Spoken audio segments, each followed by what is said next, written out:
Here's Survivor, Chapter 43, Books.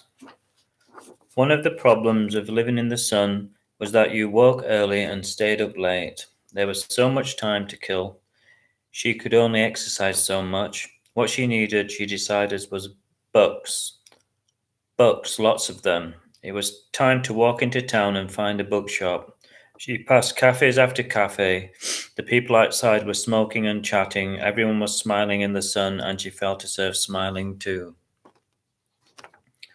There were positive vibes in the air. It was just a shame that she didn't speak Spanish, as she could have asked for directions and engaged in conversation.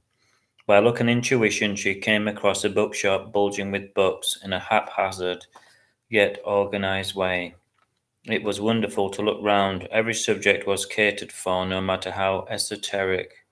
The proprietor was a friendly English gent dressed stylishly in a white suit and hat, with a white smile to match.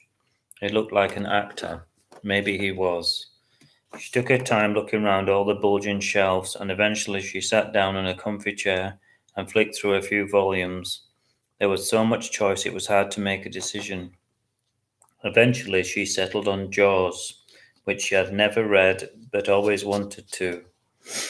Obviously she'd seen the film, and then she picked, for fun, Diary of a Shopaholic for a bit of light reading.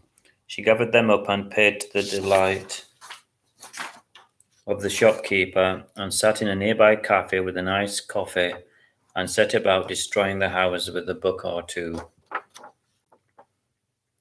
She chose Jaws first as she had always loved the film.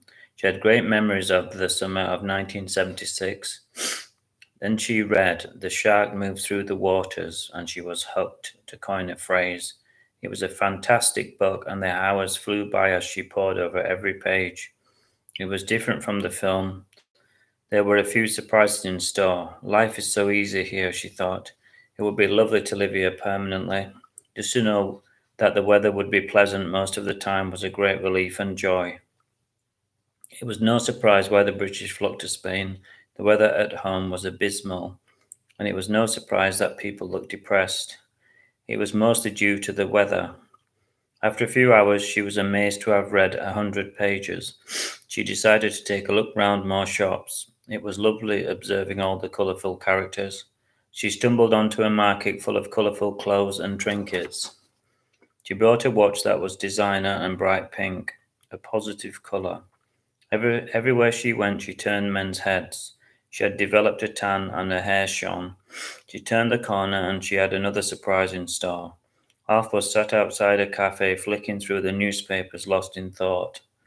She pondered just walking by, but what the hell? She decided to give him a chance. She couldn't be alone all the time. She may be independent, but she wasn't a hermit.